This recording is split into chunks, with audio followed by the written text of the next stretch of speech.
Gostaria de começar dando boas-vindas a todos vocês que nos assistem na tarde e na noite de hoje para conversar sobre recessão democrática, sobre estado e qualidade da democracia no mundo e sobre o impacto da pandemia do novo coronavírus nas nossas democracias.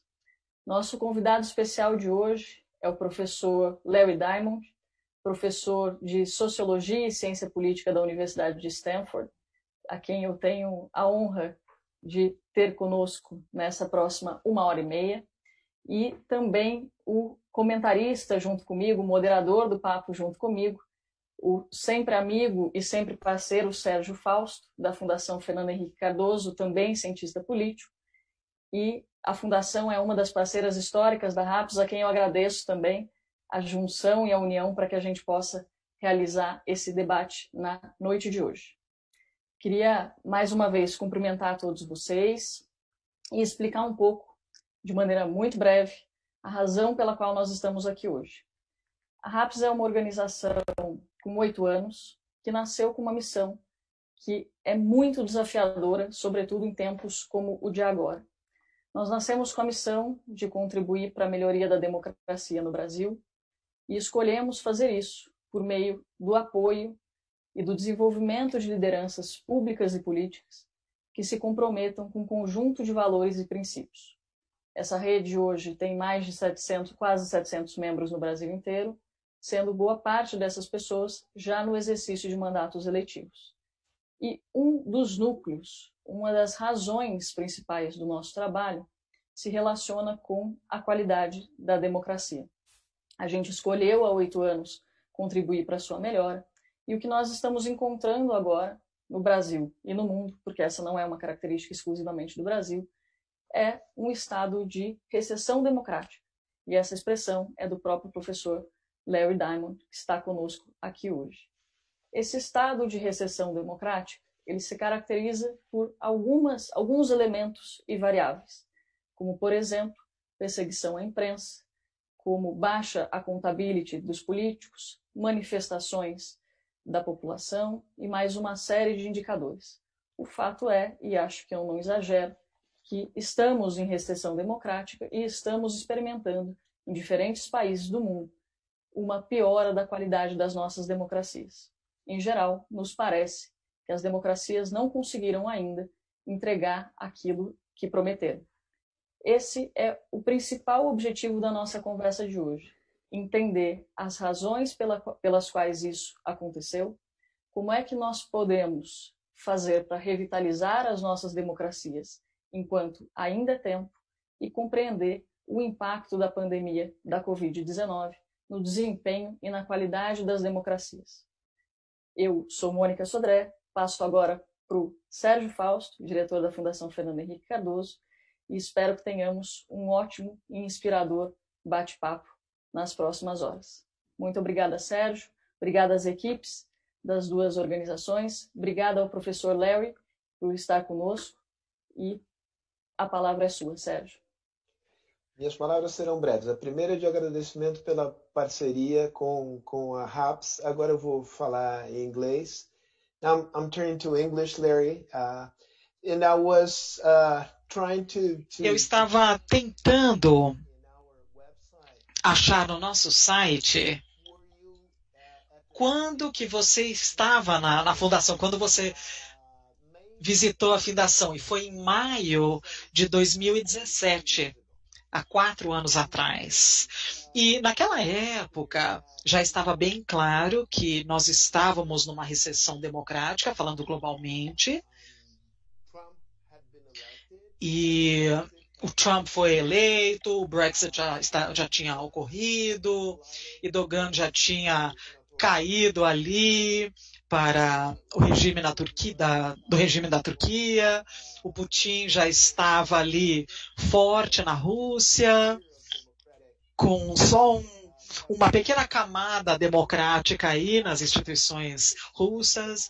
Então, acho que está na hora de perguntar, né? 4 anos depois, se as coisas realmente deterioraram ou se elas melhoraram desde então, em termos de democracia transglobalmente. Deixa eu só falar sobre o título do seu último livro. Você já publicou muitos livros, não é? Seria impossível falar de todos eles nesse período curto, mas ainda nós falamos sobre os ill winds, aqueles ventos ruins, salvando a democracia da raiva russa, da ambição chinesa e da complacência americana.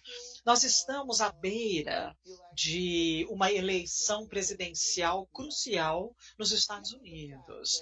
Então, considerando o fato de que você estava aqui, de você estar aqui há 4 anos atrás, estamos à beira ali de uma eleição crítica nos Estados Unidos, como é que você vê a recessão democrática? Como é que ela vai ser daqui para frente? Será que nós estamos entrando ali em territórios perigosos, em territórios perigosos, ou será que podemos ter mais esperança? Vou passar a palavra para você e estamos muito animados para ouvir o que você tem a dizer. Bem, muito obrigado, Mônica. Obrigado, Sérgio, também. Obrigado às suas 2 instituições também. É uma honra estar com vocês e para engajar também com o seu público muito distinto.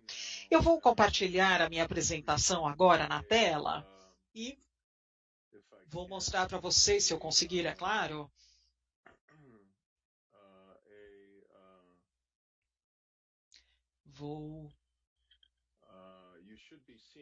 Agora vocês devem ver os meus slides. Sim, perfeitamente. Sim. Ok, então deixa eu começar do início. E eu vou tentar começar, Sérgio, respondendo a sua pergunta sobre a recessão democrática, que eu acho que começou, como eu vou mostrar daqui a pouco, há 14 anos atrás, se ela está pior agora, comparado com quando eu visitei vocês em 2017. E a resposta é, sim, está pior.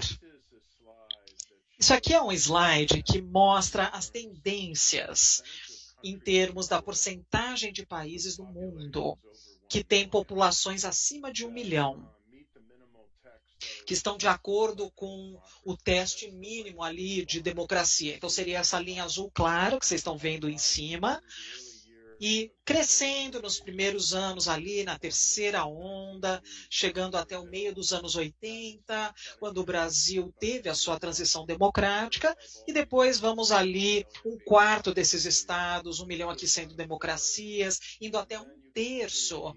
E aí vocês podem ver aqui esse aumento incrível ali da democracia, a transição no Chile, as transições ali na Coreia, em Taiwan, e o Muro de Berlim, a União Soviética. E no início dos anos 90, pela primeira vez na história do mundo, a maior parte dos estados do mundo, com mais de 1 milhão de população, e até na maioria de todos os estados do mundo, porque até os estados menores tendem a ter uma democracia maior, todas eram democracias, era a maioria, primeira vez na história do mundo. E essa expansão, gradualmente, muito gradualmente, continuou, achatou a curva aqui e foi até 2005. E em 2005, vocês percebem a porcentagem de estados com mais de 1 milhão de pessoas na população que poderiam escolher os seus líderes, substituir os seus líderes com eleições, não é? Então era competitivo, onde as pessoas realmente tinham a chance de fazer campanhas e os votos eram colocados e contados. Então, isso teve o pico em 57%. E desde 2005, lentamente, essa curva começou a descer. Então, 55%, 54%, 52%. E no final do ano passado, tinha chegado a 48%. Isso foi, na minha perspectiva, terrível, porque foi a primeira vez, desde o início dos anos 90, mais de 1/4 de século atrás, que nós ficamos abaixo de 50% em termos da porcentagem de estados com mais de 1 milhão de população, que poderíamos dizer, de acordo com o padrão, que não era completamente superficial, que eram realmente uma democracia com eleições. Agora, eu quero explicar que a maior parte desses países, e eu vou discutir com mais detalhes daqui a alguns minutos, estavam perdendo a democracia não por causa do militarismo, e não porque o Alberto Fujimori foi eleito. Os países estavam fora de controle, porque o sistema estava caindo aos pedaços, por exemplo. Então, só eu poderia consertar, então realmente eu estou suspendendo a Constituição. Não é assim que funciona. Nós estamos vendo ali algo mais incremental. Então, um país como a Turquia, como a Hungria, pode ser difícil saber quando o país realmente atravessou essa linha da democracia e entra no que nós chamamos de autoritarismo competitivo. Eu acho que esse cruzamento da linha já aconteceu há vários anos atrás, talvez no começo dos anos 2000, na Venezuela e na Rússia. Aconteceu provavelmente em 2012 ou 2014 na Turquia, aconteceu mais ou menos, ou um pouquinho depois na Hungria. E eu acho que até o ano passado aconteceu nas Filipinas também, porque é um país de quase 100 milhões de pessoas, então é uma democracia emergente muito importante, onde você tem o Rodrigo Duterte, que é o líder, que está fazendo o tipo de coisa que outros líderes autoritários também fizeram. E aí tivemos ali uma crise de eleições ali na Bolívia, que vocês provavelmente ouviram falar, e aquele populista não liberal debatia o quão autoritário que ele era, e aí acabava bagunçando as eleições, os votos, e aí eles queriam restringi-lo para ele não ser eleito novamente. Por causa dessa crise eleitoral e com todos esses protestos, né, ele fugiu, e eu acho que nós ainda não temos um retorno à democracia muito clara na Bolívia. Então, esse é o primeiro slide. Em segundo lugar, nós temos aqui a tendência anual, em termos de cada ano, desde o final da Guerra Fria, em 1991. A proporção de países que estão ganhando ali com relação à liberdade num certo ano, diferente de países que estão em declínio em termos de liberdade. Isso é gerado pelas classificações de direitos políticos e liberdades civis do Freedom House, que é uma democracia, que é uma agência de promoção da democracia e da liberdade que nós temos em DC. E desde o final da Guerra Fria, em 1991 até 2005, na maior parte desses anos, na verdade quase todos menos 3, vários outros países ganharam em termos de liberdade em um certo ano. E aí é o número que diminuiu, e a proporção era mais do que 2 vezes o número de países. Em um ano chegou até 3 vezes mais de países que estavam ganhando mais liberdade, comparado com o número de países que estavam em declínio quanto à liberdade. E vocês podem ver o que aconteceu quando a recessão democrática começou, na minha opinião, que foi em 2006. Aí você tem essa reversão e aquele equilíbrio favorável desapareceu, e depois, começando em 2007, e todo ano desde então, apenas mais ou menos 50% a 70% de todos esses países ganharam em termos de liberdade, comparado com aquele número que entrou em declínio. Então, a proporção mudou de lado. Vamos olhar para a proporção de quebra democrática. Nós temos esse período de 40 anos, eu diria assim, 44 anos ou 45 anos, da terceira onda de democratização global, e aí nós dividimos em 4 períodos de 11 anos, né, chegando até o final do ano passado. E eu pergunto, em cada um desses períodos de 11 anos, qual a porcentagem de democracias do mundo que falharam durante esse período de tempo?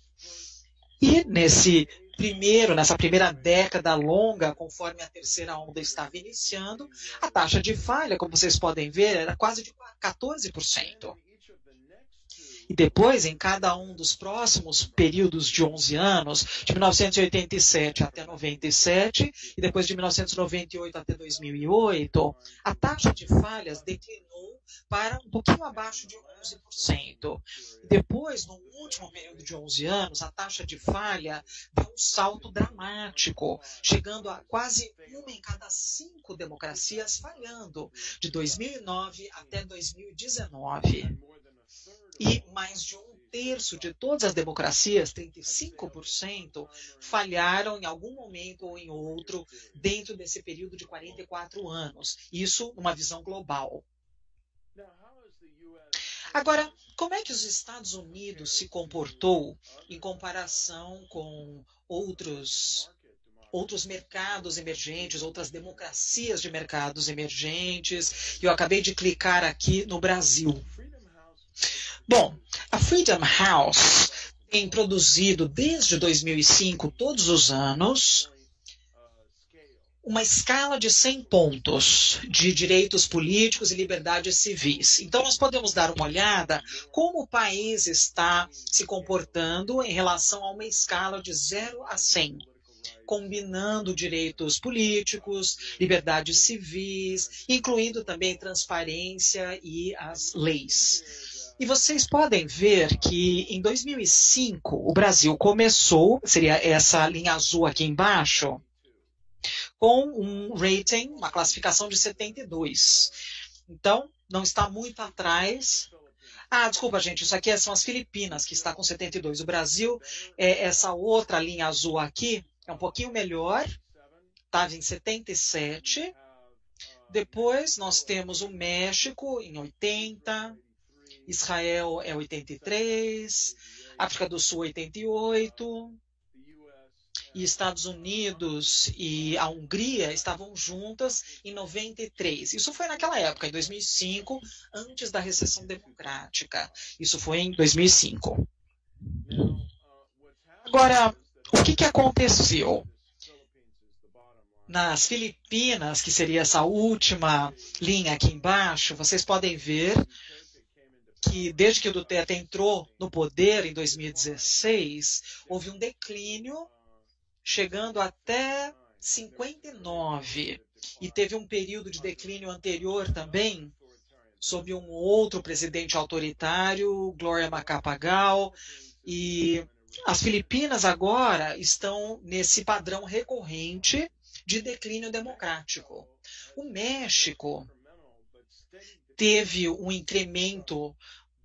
declínio também durante esse período de 15 anos, começando de 80, que é um número bastante bom, em 2005, vocês vão se lembrar do Vicente Fox, o primeiro presidente democrata eleito, ele ainda estava terminando seu mandato de 6 anos, e vocês podem ver a deterioração sobre o Calderón e sobre o sucessor, e agora sob López Obrador, o Andrés Manuel, López Obrador, onde o México também está sofrendo um declínio, chegando a 62. De acordo com essa medida, o Brasil não está tão ruim. Melhorou em um certo momento, subiu um pouquinho para 78 e agora caiu para 75. Israel também teve um declínio. A grande novidade seria a Hungria, que teve um declínio dramático, até mais do que é reconhecido nesse slide. E nós vemos um declínio também nos Estados Unidos, de 94 no pico em 2007, 2008, descendo para 86. Novamente, eu acho que o declínio real é maior ainda. Nós podemos fazer esses slides para muitos países do mundo, não todos. A Alemanha está se segurando muito bem. Tem vários outros países da União Europeia estão muito bem em termos de democracia, o Canadá também, mas muitos deles estão em declínio. E por que muitos estão falhando? É por isso. Então, eu acho que aqui nós temos as grandes causas, Sérgio. Então, por falar do título do meu livro, você até já falou sobre parte. Então, as democracias estão com desempenho ruim, em muitos casos, no controle de corrupção e crime, e assegurando ali essa justiça econômica e segurança econômica para os habitantes. Isso aqui foi um fator principal no aumento do Duterte nas Filipinas, e o populista ali que ganha a eleição faz ali com poucos votos acima, né? E sempre com corrupção. Então, eu acho que percepções da aceleração da globalização têm aumentado essa ansiedade em relação ao público que vota. As pessoas têm medo de perder a parte soberana e o controle. Tem imigração entrando ali, desafiando aquela cultura mais homogênea, talvez na Europa em particular. Ou pelo menos o populista pode explorar também o medo disso.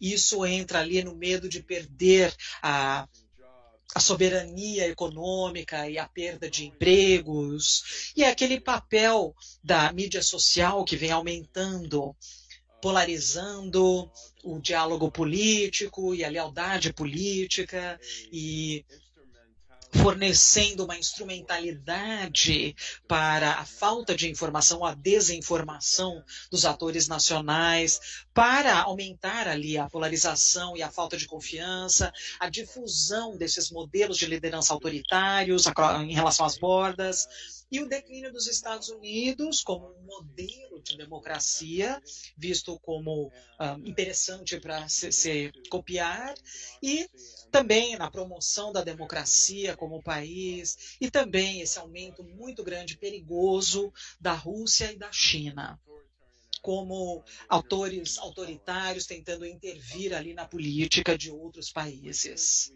E com isso nós vemos um aumento de populismo não liberal.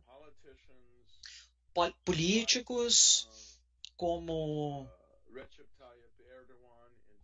o Recep Tayyip, por exemplo, na Turquia, o Viktor Orbán na Hungria, o Donald Trump, por exemplo, nos Estados Unidos, Rodrigo Duterte nas Filipinas e o Jair Bolsonaro no Brasil.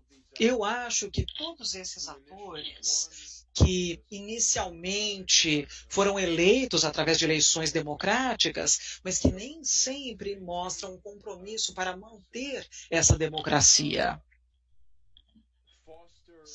Eu acho que isso acaba criando uma retórica e exemplificam ações e perseguem agendas que têm as seguintes coisas em comum. Então, primeiro, eles são anti-elitistas. Então, eles lideram, eles acham que os líderes são corruptos, são ruins e são diferentes de membros da sociedade legítimos, normais. Depois, eles são anti-institucionalistas. O que eu quero dizer com isso? Eles são anti as instituições democráticas e eles dão apoio a instituições na sociedade civil que restringem ali o poder das ambições desse líder. E eles formam ali uma falta de confiança das instituições que existem. Você tem a mídia estabelecida, os negócios, os tribunais, a sociedade, organizações de sociedade liberal e assim por diante.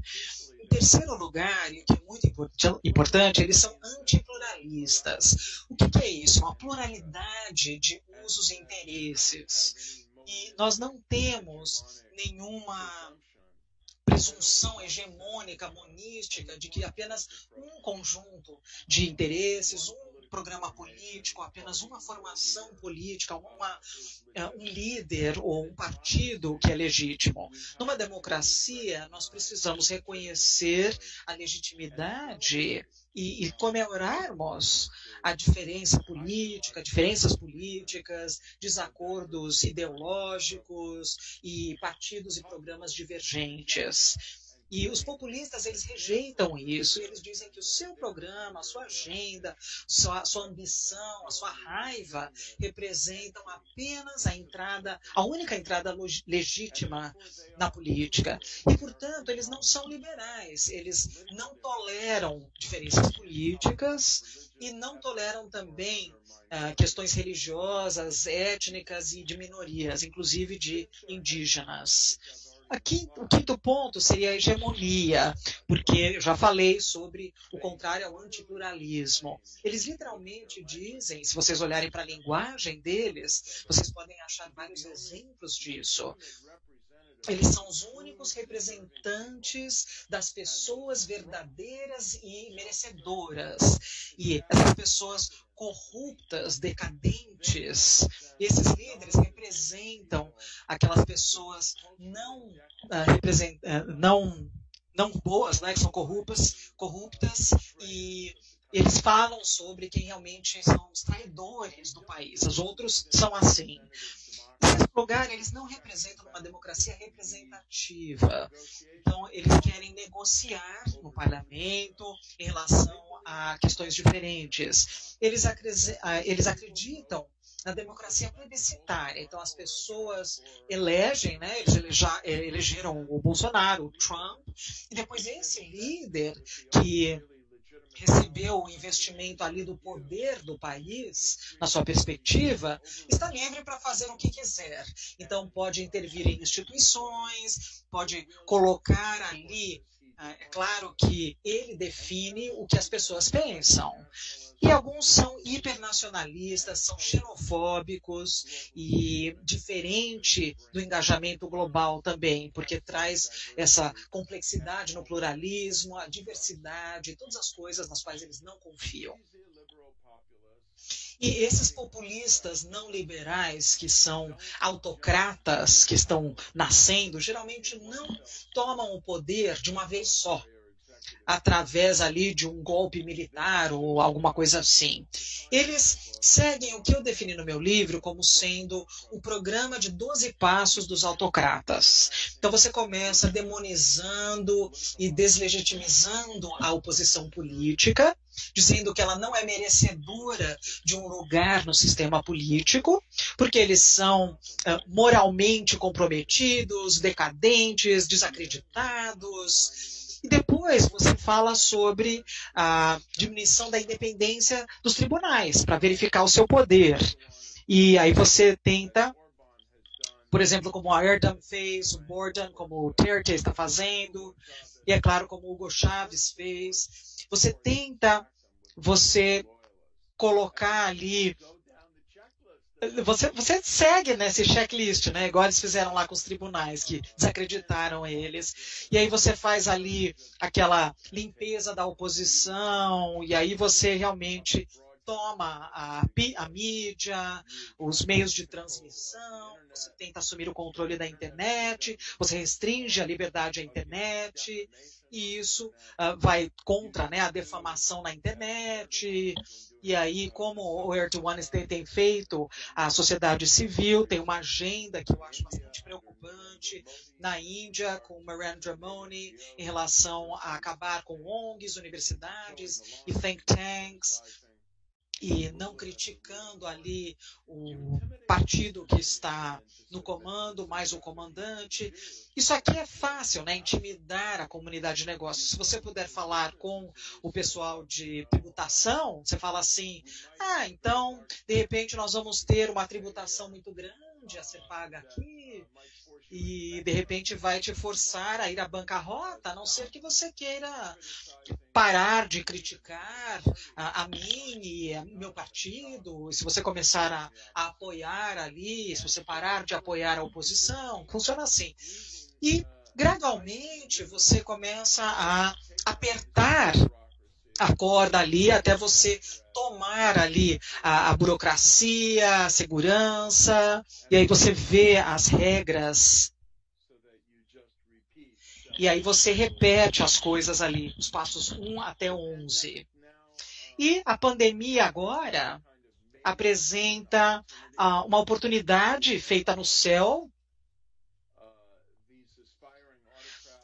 para esses autocratas aspirantes, para eles apertarem mais as restrições na liberdade e criar ali uma situação mais autoritária em nome da saúde pública e da segurança.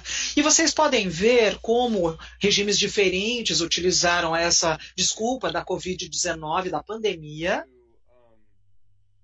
para suspender as eleições, suspender a liberdade de movimento, de fazer assembleias, banir também os jornais ou alguns críticos da oposição e levá-los aos tribunais, né, processá-los e colocar também dispositivos para rastrear pessoas ali nos celulares. Talvez isso não seja retirado depois da pandemia. E realmente é uma campanha de desinformação brutal contra a democracia. Nós precisamos lutar contra. Eu tenho 2 slides para terminar aqui, mas uma é como lutar contra o populismo autoritário. E a coisa mais importante, a lição mais importante que eu aprendi de observar o que os democratas têm feito para ganhar novamente o poder na Grécia contra o poder da esquerda e para ter ali o poder na Turquia, mesmo com as grandes vantagens de Erdogan, ele está desenvolvendo o seu partido, e também para ganhar a posição ali em Budapeste, em Praga, e as forças democráticas estão fazendo isso. Essas são as lições que todos nós precisamos ter em mente. Em primeiro lugar, não brinque ali com a estratégia ou a retórica de um populista autoritário. O desafio precisa ser para transcender essa polarização populista e não reforçá-la. Então, você precisa criar uma grande tenda política que fala e dá as boas-vindas a quem antes dava apoio ao populista autoritário. Se você tratar todo mundo que votou por um populista na última eleição e você considera eles ruins ou idiotas, você não vai conseguir atingir aquela coalizão que é necessária para empurrar isso, né, para ser feito. Os democratas precisam liderar, infelizmente eu diria que é uma lição dura, não com questões de democracia, mas com questões básicas, né? É o velho pão com manteiga, com as necessidades econômicas e as ansiedades da população e as falhas do governo populista, que estão sempre ali, sempre aparecem ali. E com relação a isso, temos também que, como o populismo falta o respeito para as restrições, as questões legislatórias, o pluralismo na legislação, inevitavelmente isso leva a uma corrupção muito grave. E essa corrupção precisa ser exposta, ela precisa ser feita, precisa aparecer. E isso pode fazer bastante para descreditar esse líder populista e o seu partido e mobilizar o suporte para a oposição liberal.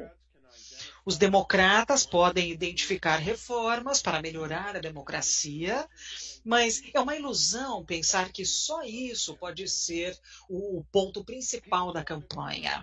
As pessoas querem ter orgulho de seu país no momento quando a ansiedade sobre a globalização e nacionalismo é um fenômeno que está surgindo novamente. Eu diria que os democratas precisam abraçar uma forma cívica de nacionalismo, onde eles promovem o orgulho da nação, mas se for orgulho na democracia, mas também tendo uma liberdade pessoal. Então, a ligação entre a democracia e o orgulho do país se tornam realmente algo inseparável. E é muito importante que a sociedade civil se junte e partidos políticos também se juntem em relação à parte ideológica e outras coisas para realmente ficar nessa agenda.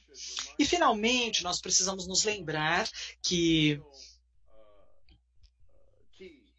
o ponto verdadeiro para lutar contra a pandemia não é só a democracia versus o autoritarismo, é a competência, seria, na verdade, a confiança, né? Um governo com confiança e aquele sem confiança, e como isso afeta a liderança. Eu, politicamente, estudei o que realmente separou países como Taiwan e Coreia do Sul e Nova Zelândia e Alemanha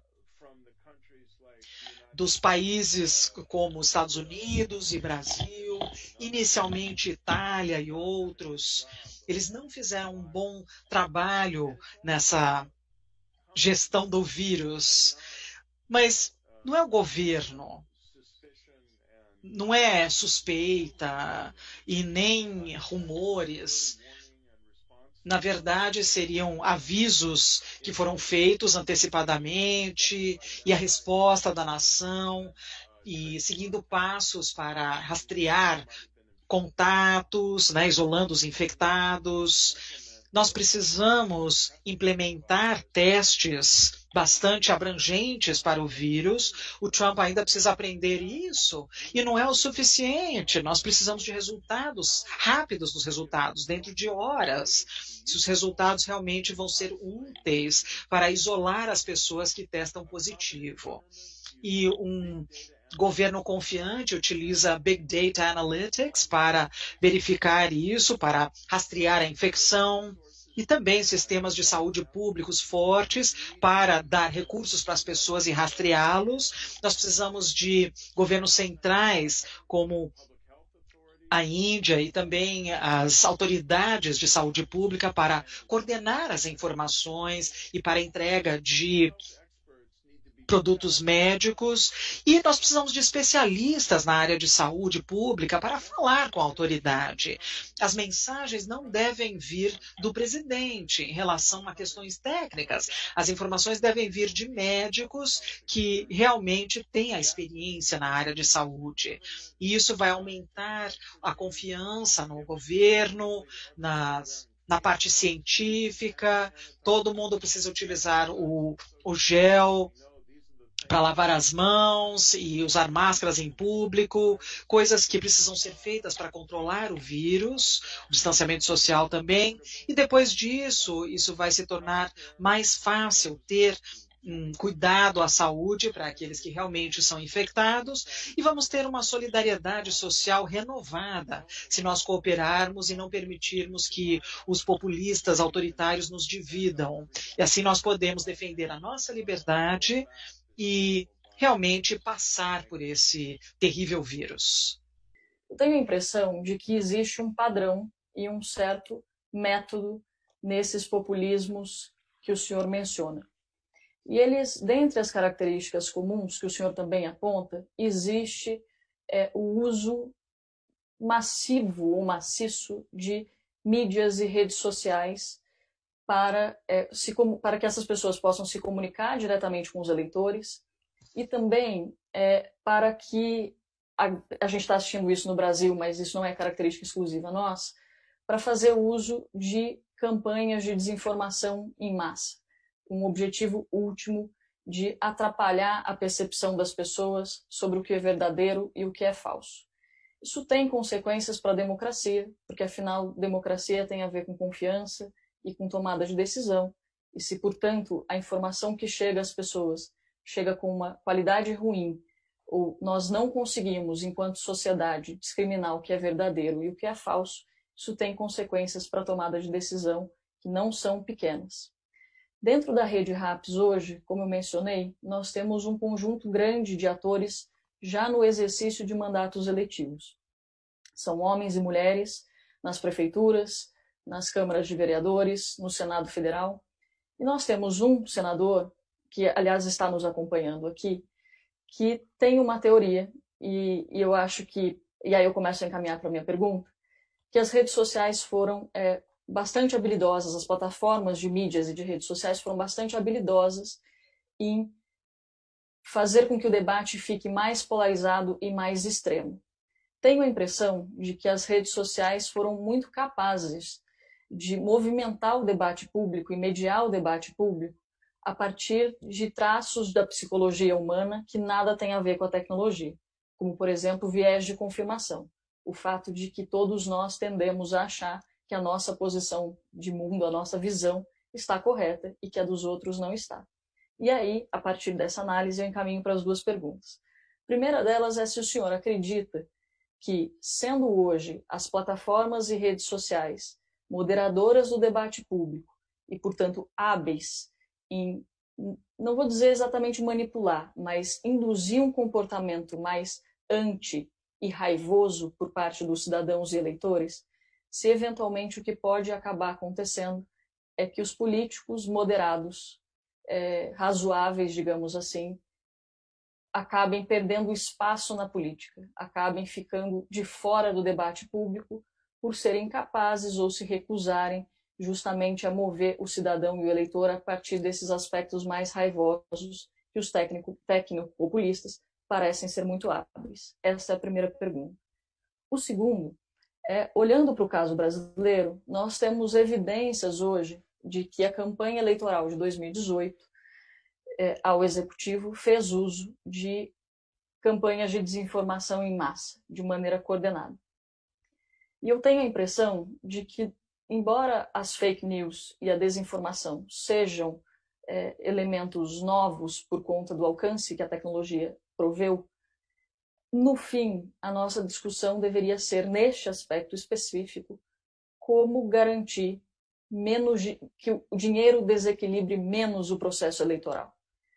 No Brasil, nós enfrentamos muito parcialmente essa discussão com uma mudança de legislação em 2015 que proibiu a doação de pessoas jurídicas, de empresas, e me parece que desde 2018 nós, brasileiros, estamos nos deparando com evidências de que o dinheiro continua desequilibrando o jogo eleitoral, mas agora a partir de campanhas de desinformação em massa. Como é que o senhor olha o aspecto do dinheiro, a ligação entre dinheiro e eleições, e como é que o seu país tem lidado com isso, em termos regulatórios ou de outro tipo, e que pode, seja o seu país ou as suas experiências de pesquisa, dos outros objetos de pesquisa, podem inspirar o Brasil a lidar com o fenômeno de fake news, desinformação em massa e desequilíbrio eleitoral provido por conta do dinheiro. São essas as minhas duas perguntas iniciais e eu agradeço novamente. Very simple questions, Larry. Bem simples as perguntas, não é? Muito simples. Você quer acrescentar alguma coisa, Sérgio? Então, eu acho que são perguntas extremamente pertinentes no mundo em que vivemos hoje.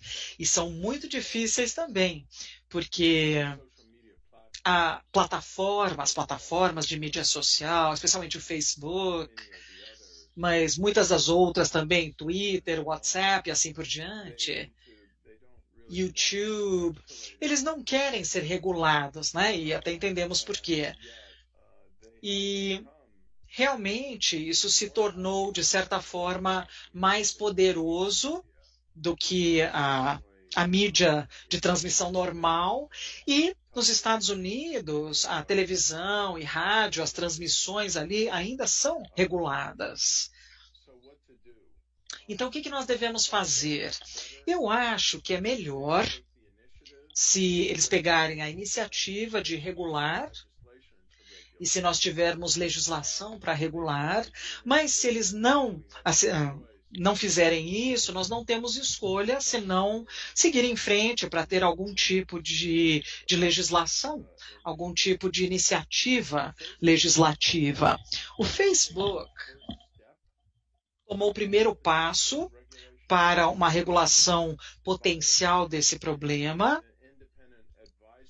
colocando ali um conselho independente, um painel independente, para aconselhar em relação à moderação de conteúdo e o que deveria ser retirado. Agora, se eles vão ter a capacidade de lidar com a velocidade e o volume do que precisa ser feito, isso é uma questão que não temos resposta ainda. Eu acho que o Twitter tem sido mais responsável. Num certo momento, tirando um tweet do Donald Trump, porque estava claramente violando, né, as regras e princípios do Twitter, eu acho que as empresas de mídia social precisam deixar claro para os políticos que o fato de que eles são políticos não dá a eles a imunidade em termos de engajar e em falsidades determinadas, que tem ali aquela intenção óbvia de criar falta de confiança e polarização e acabando com a integridade ou a civilidade da democracia. Então, a melhor abordagem seria para cada plataforma corporativa implementar algo bastante, um esforço bastante futurista, de acordo com o conteúdo, vetar o conteúdo para retirar, ou pelo menos avisar, ou alertar como sendo incoerente em relação à avaliação dos especialistas. O conteúdo que os políticos estão colocando aí, para remover aquele conteúdo mais perigoso e para deixar claro que até em risco a parte corporativa, eles não serão um veículo para isso. Se eles não fizerem isso, eu acho que nós precisamos pensar em qual o papel da regulamentação. O problema é que sempre que você passa para a regulamentação, você pode abrir a porta para a censura. E se você colocar um comitê independente hoje e depois um populista é eleito e ele consegue segurar ali esse conselho independente, o populista, por exemplo, assumiu o controle ali dos veículos de transmissão, aí ele pode utilizar isso para a mídia, né, para fazer a crítica liberal, para criticar esses liberais na mídia social. Então você precisa tomar cuidado em relação a isso. Agora, para a doação de campanhas, eu acredito em transparência radical e nós precisamos ter relatórios imediatos de todas as doações em campanhas online e também toda a publicidade política que é feita, que deve ser colocada imediatamente. Nenhuma empresa de mídia social deve ser permitida postar a publicidade de uma campanha na internet, que seria em relação a um certo país antes de uma eleição, a não ser que a fonte do financiamento verdadeira está ali determinada e é revelada. Nós temos uma coisa nos Estados Unidos que foi apresentada no nosso Congresso que faz isso, é chamado de lei da publicidade honesta. E foi publicado por alguns, foi proibida, né, bloqueada por alguns republicanos que não estão interessados em assegurar que nós sempre vamos ter uma publicidade honesta. Larry, deixa eu voltar à pergunta da Mônica sobre a mídia social. A minha pergunta é a seguinte: nós temos muita evidência de interferência russa ali nas eleições de 2016 dos Estados Unidos, através da disseminação, da polarização, de fake news e coisas assim. Eu queria que você falasse um pouquinho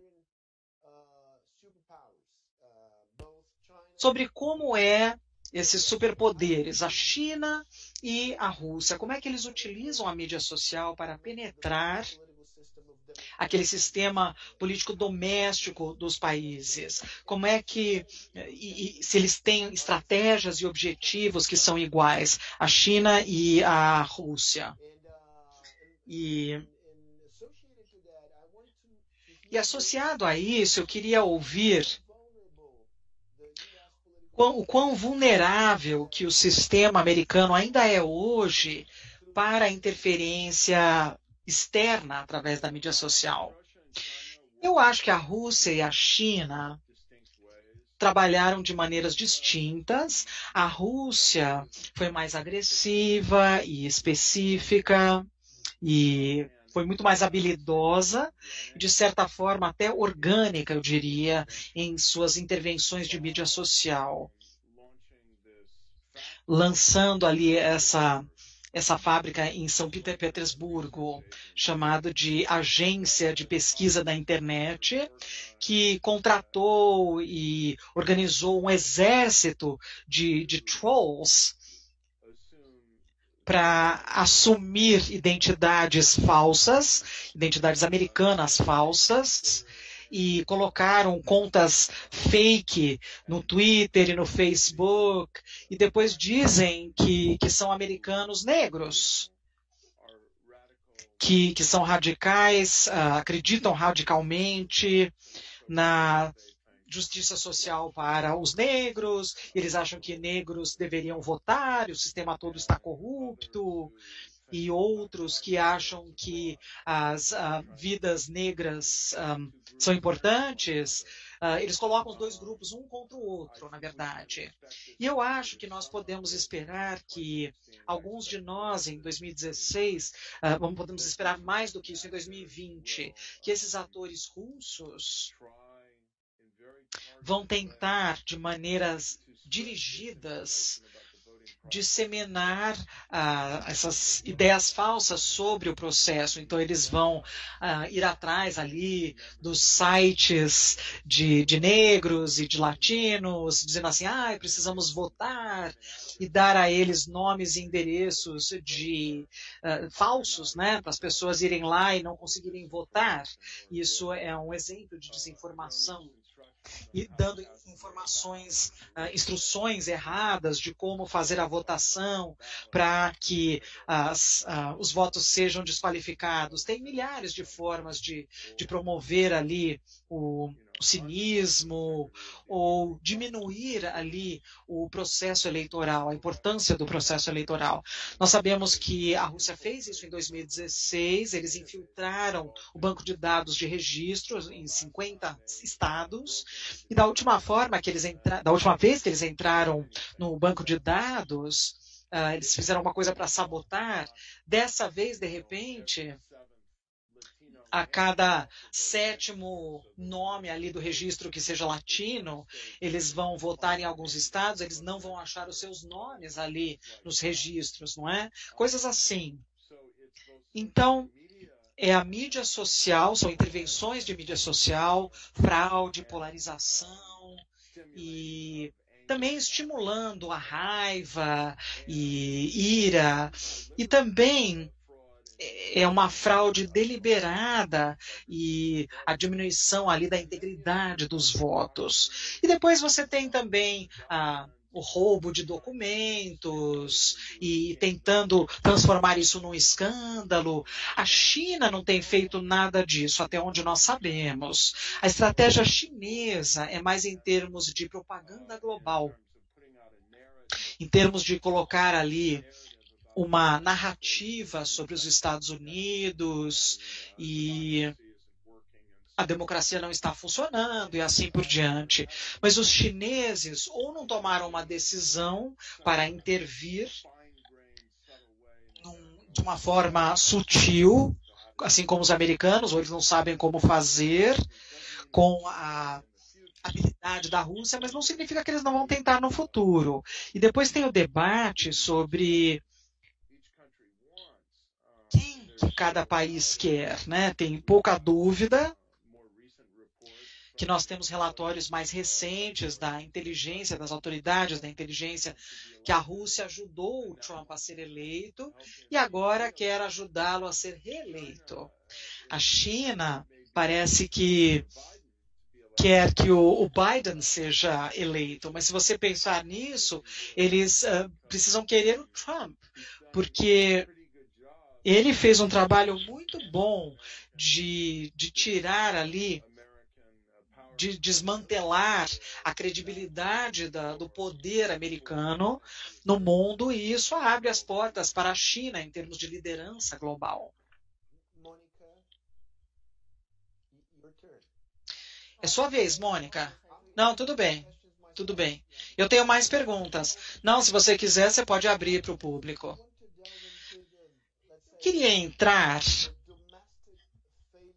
nas falhas domésticas dos regimes democráticos e eu queria focar nos Estados Unidos. Então, deixa eu colocar isso de forma provocadora.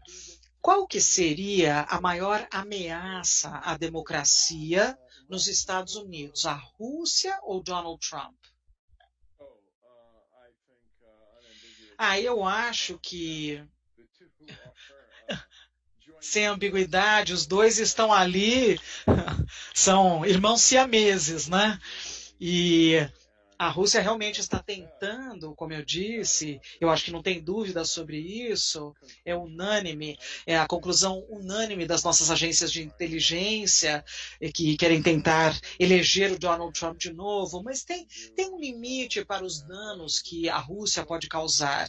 E a Rússia não tem o escopo de fazer esses danos se não fosse pelo fato de que eles têm o Donald Trump para apoiar e promover e citar e para utilizar em seus esforços geopolíticos.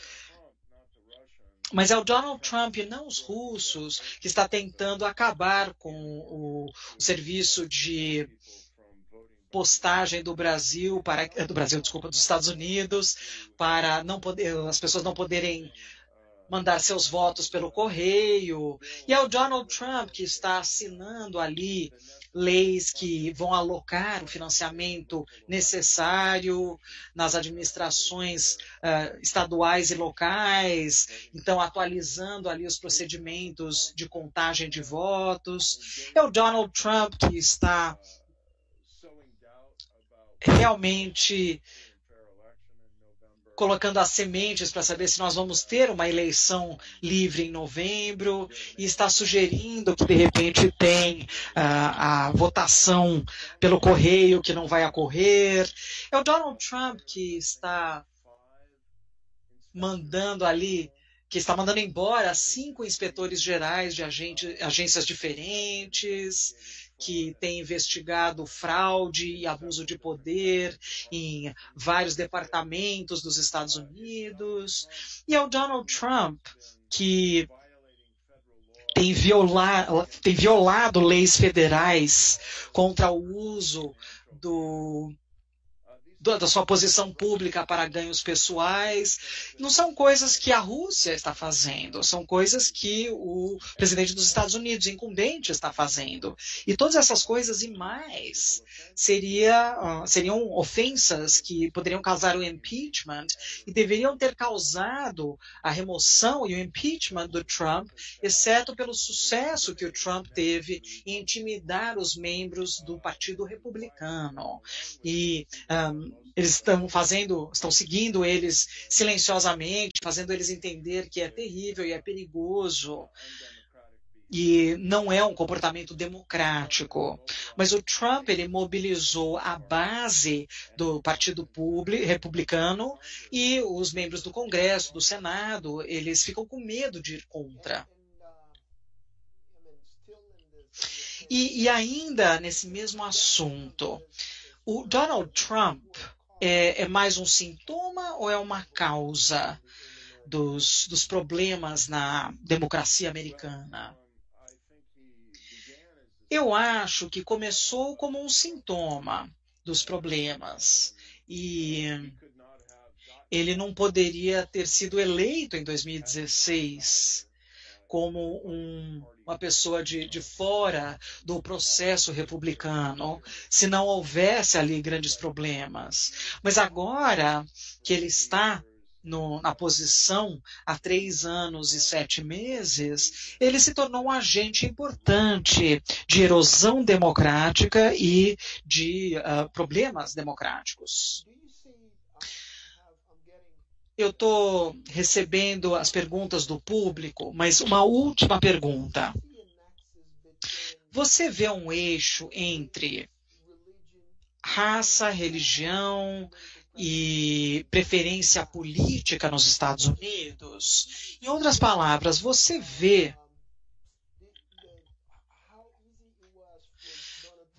se era fácil para o Donald Trump pegar ali esse partido republicano? Isso tem a ver com a percepção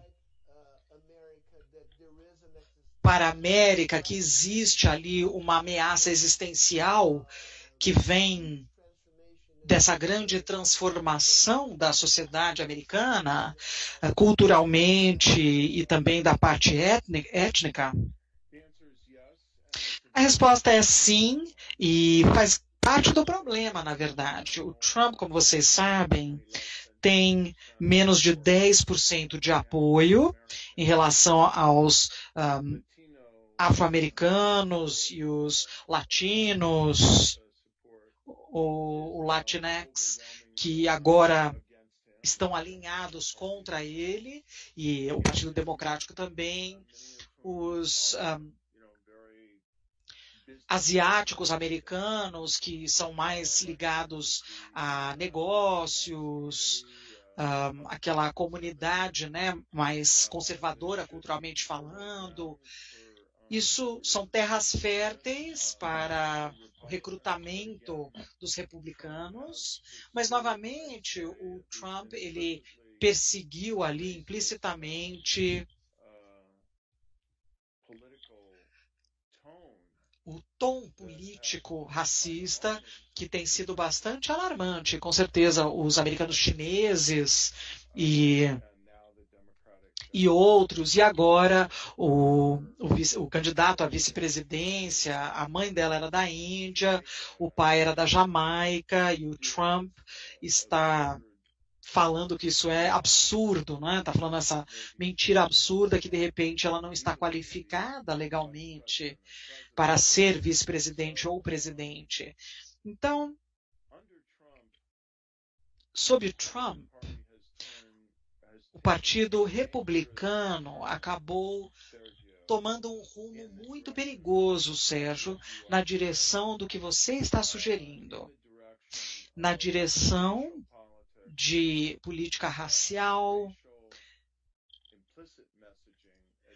mensagens implícitas raciais e também algo muito intenso e muito que traz muita derrota, utilizando o que nós chamamos de dog whistles, que são ali sinalizações implícitas para realmente mobilizar os eleitores brancos por medo, né, de serem minoria, e alienando os eleitores negros. Isso é uma proposta perdedora para o Partido Republicano, porque estão se tornando ali um país de minorias e maiorias, onde os afro-americanos, os latinx, os asiáticos americanos, eles vão fazer parte da maior parte dos eleitos. E o Trump parece pensar que a única forma de realmente ser reeleito é suprimir o voto dessas minorias raciais para que esse número ali de eleitores brancos seja o apoio para ele, e assim ele fica no poder. Isso em relação a várias coisas: inclusão democrática, justiça social, decência, civilidade. Isso é feio e é uma estratégia não americana, mas é essa a estratégia que ele está usando. E então nós estamos vendo grandes esforços, temos visto já há muito tempo, para tentar vencer, fazendo o máximo possível para suprimir essa questão das minorias e tudo isso.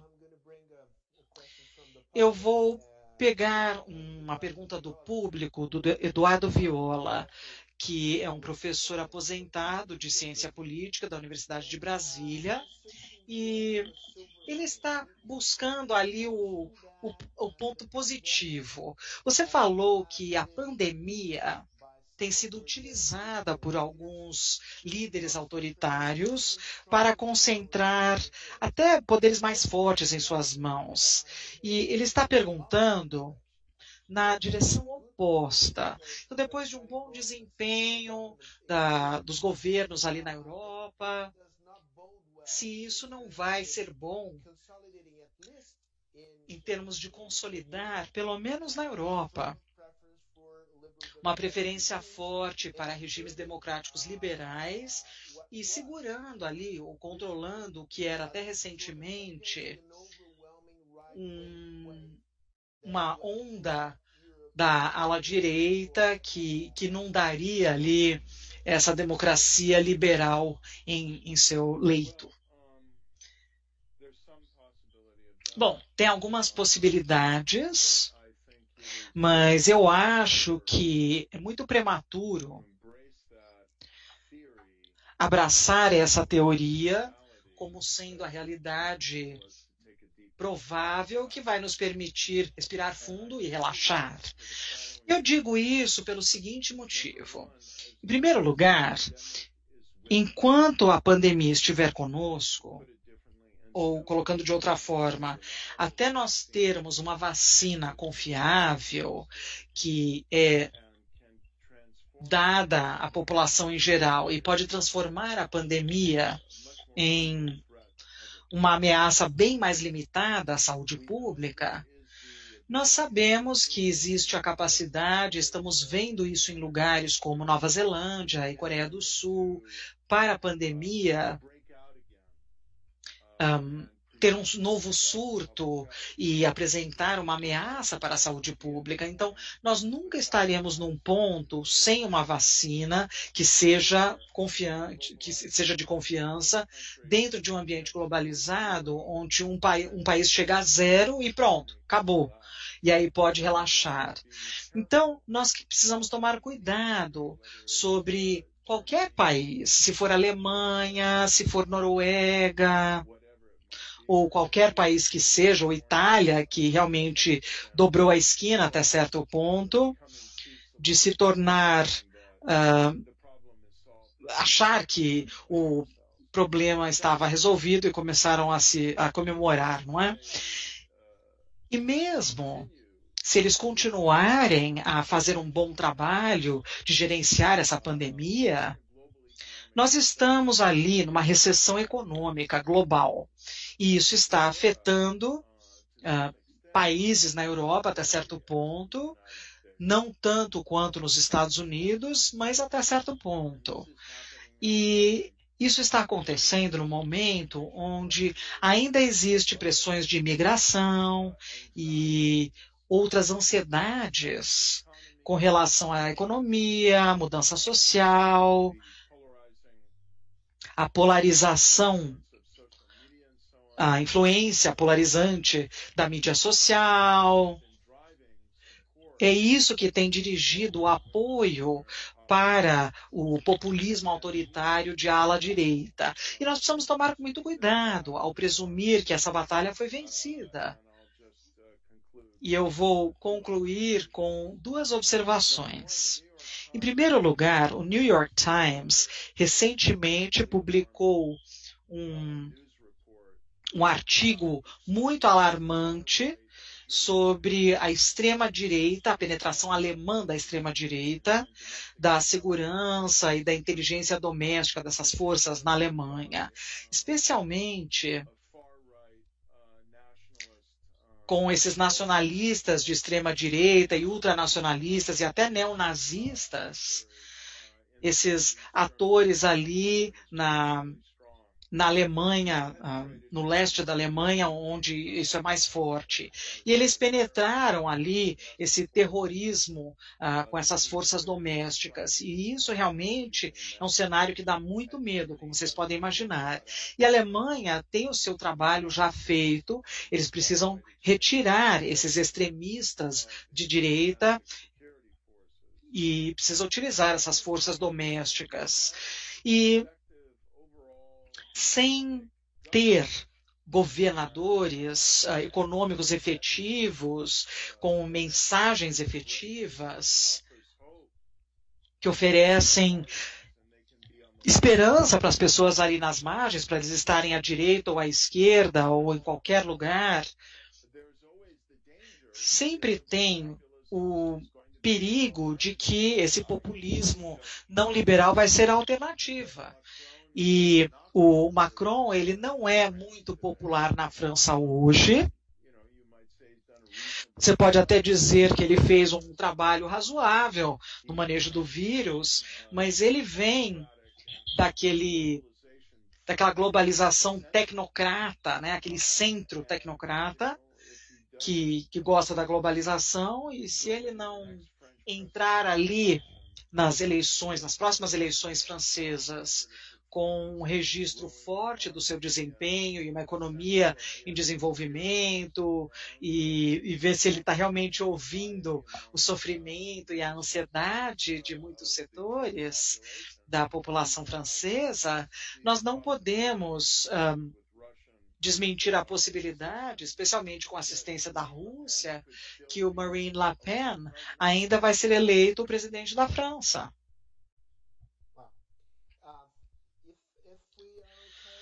Bom, podemos continuar? Mais uns 10, 15 minutos, pode ser? Eu tenho mais perguntas aqui para você. Ok, podemos. Ok, tá.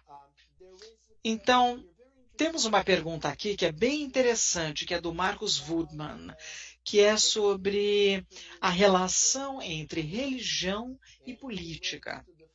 E ele fala sobre os líderes autoritários que foram muito habilidosos para captar aquela beleza, né, das pessoas conservadoras, né, na área de religião. Vimos isso no Brasil, nos Estados Unidos, e é uma crítica contra a modernidade, vai até além dessa crítica de democracia liberal. Então, você está preocupado até que ponto com relação à conexão entre o autoritarismo e o conservadorismo religioso? Será que nós podemos resgatar a religião das mãos de líderes autoritários? Ou, de repente, de liberais ou pessoas mais progressivas podem apenas se defender quanto a isso? Bom, é bem interessante e importante essa pergunta.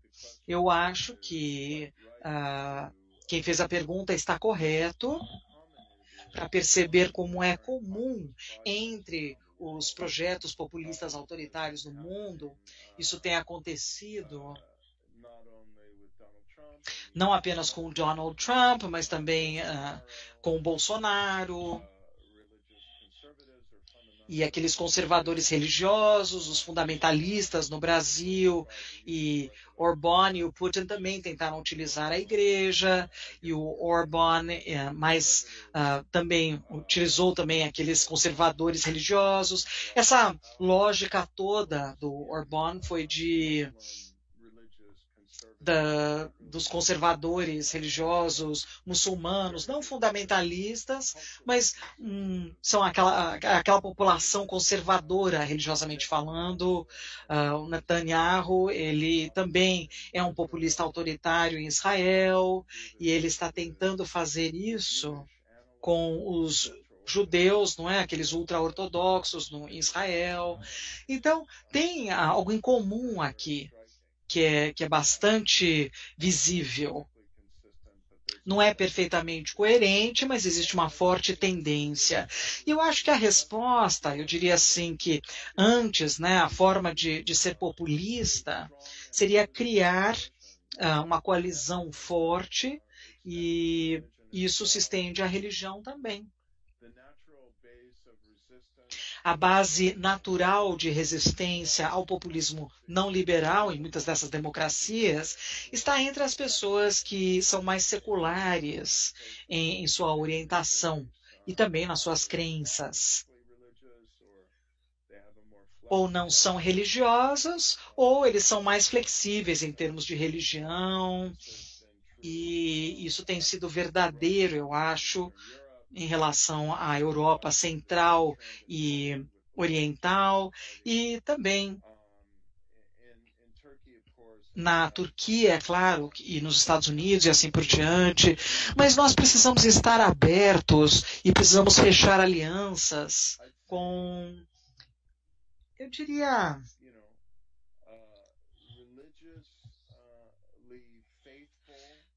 aqueles indivíduos que são muito religiosos e os líderes religiosos que levam muito a sério a sua religião, mas são muito conscientes em suas crenças e na sua religião. Então nós vemos mais inconsistência, mais incoerência ali no líder que é corrupto, e, se eu puder falar dessa forma, profundamente não cristão, na forma que ele se relaciona a minorias e à oposição. E, portanto, existem novas oportunidades para tirar esses líderes religiosos. Eles não são exatamente, não vão gostar, né, da posição social da oposição, eles podem até abraçar temporariamente para se livrar ali de um autoritário e uma pessoa moralmente ruim. Estamos chegando ao final dessa sessão. Nós temos uma questão pendente muito delicada. Você pode pedir a quinta emenda, se você quiser, para não responder. Mas a pergunta é sobre o Brasil. Eu sei que você olha para o Brasil de fora, mas você gostaria de compartilhar a sua visão do estado atual da democracia brasileira conosco? Isso é uma pergunta que foi feita pelo Nicolas Merloni. Muito obrigado, Nicolas. Bom, eu quero ser cuidadoso em relação ao que eu digo. Eu não vou pedir a quinta emenda ali para não responder. Eu vou ser cuidadoso no que eu falo, porque eu não tenho uma especialidade nesse assunto. Eu não estou seguindo sempre. Mas os pontos que eu colocaria, isso assim numa lista de pontos, em primeiro lugar, seria que eu acho que o Donald Trump, e eu estou sendo autocrítico aqui dos Estados Unidos também, o Donald Trump e o Jair Bolsonaro, eu acho, são personalidades autoritárias em seus valores, na retórica, nos seus estilos, nessa questão da verdade,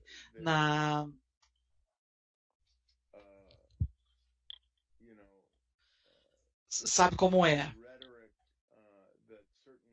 Na retórica que tem implicações racistas e a glorificação ali de outros líderes autoritários de outros lugares.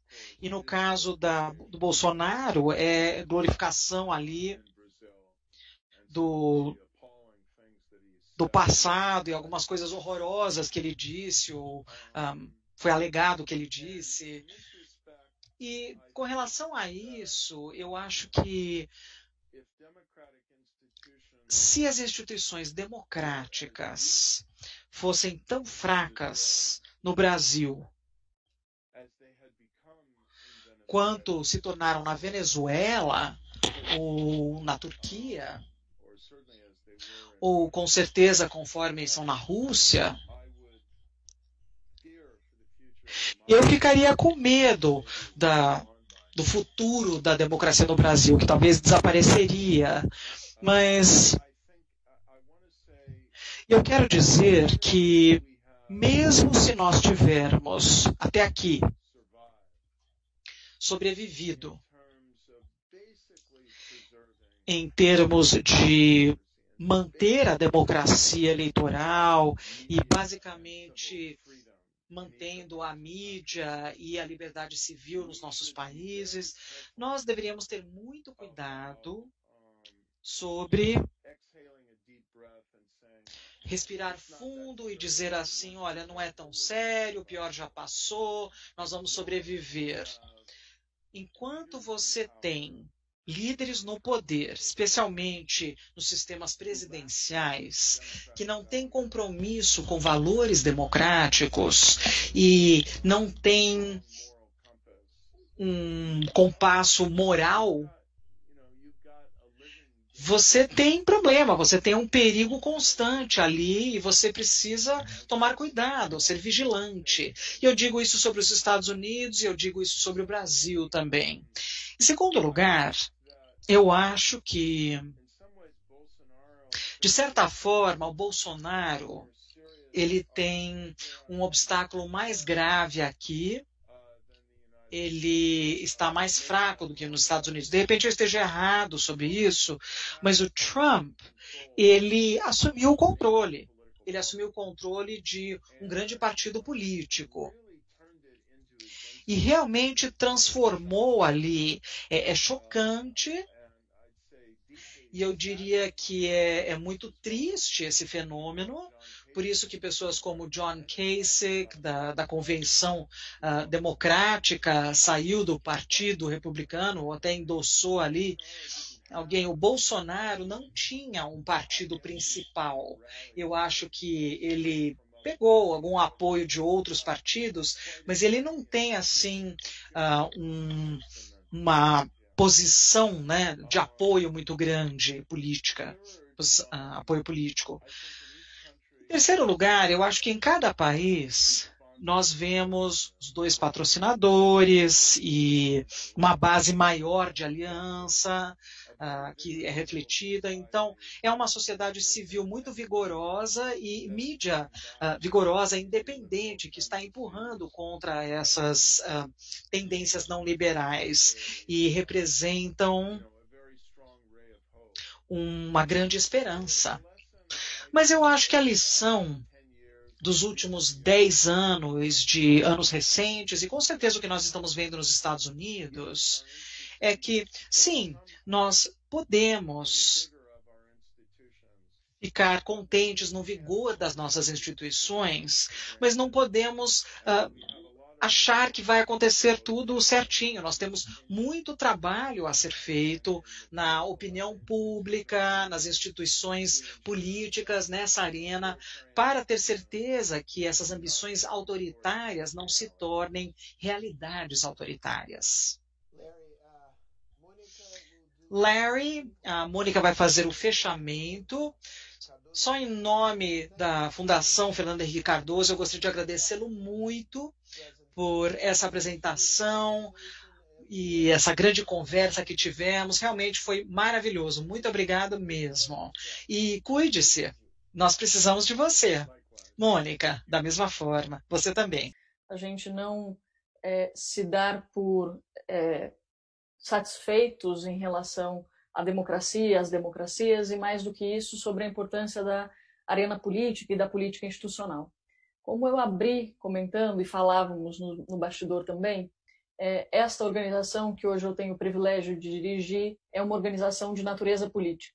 E estão nos assistindo aqui candidatos e candidatas, pré-candidatos e pré-candidatas, esse é o termo correto da nossa legislação hoje para ser utilizado, que vão disputar eleições a prefeito e vereador em novembro desse ano. E existem conosco hoje também muitos prefeitos e vereadores e deputados já no exercício dos mandatos também acompanhando essa discussão. Hoje é dia 18 de agosto e nós temos um cenário muito triste no Brasil.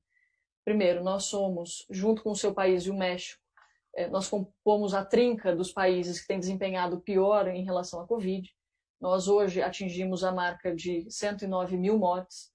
E nós ontem tivemos uma pesquisa de um dos principais institutos de pesquisa no Brasil, demonstrando que a rejeição do brasileiro ao Congresso Nacional, que já é sempre alta, atingiu patamares ainda mais altos. Cerca de 37% dos brasileiros não aprova o Congresso Nacional.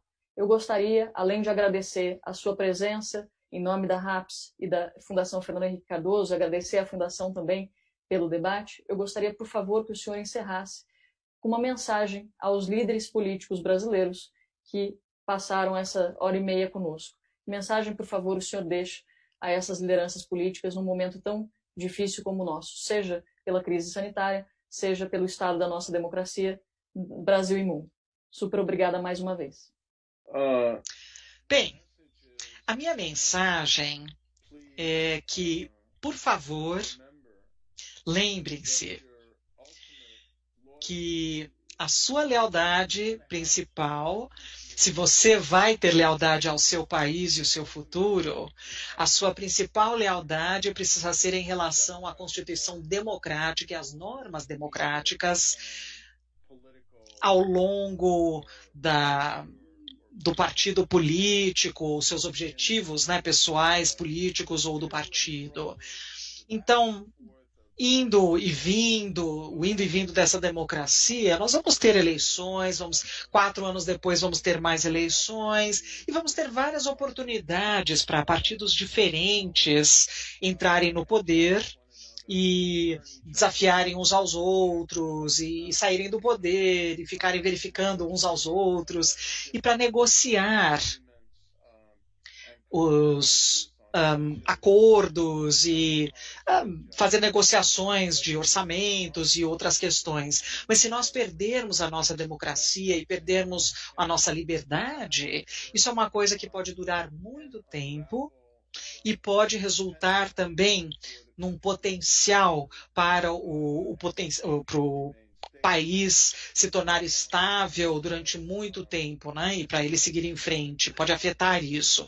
Então eu acho que é isso que os políticos em todo lugar, nos Estados Unidos, no Brasil, até na Europa, eles precisam lembrar sempre que a nossa maior lealdade precisa ser em relação às normas e às instituições de democracia. E se nós não sustentarmos isso, a democracia se torna altamente vulnerável e é assim que as democracias perdem. Muito obrigado, ótimas palavras, muito sábias. Espero vê-lo pessoalmente no futuro próximo. Eu também. Cuide-se. Obrigada.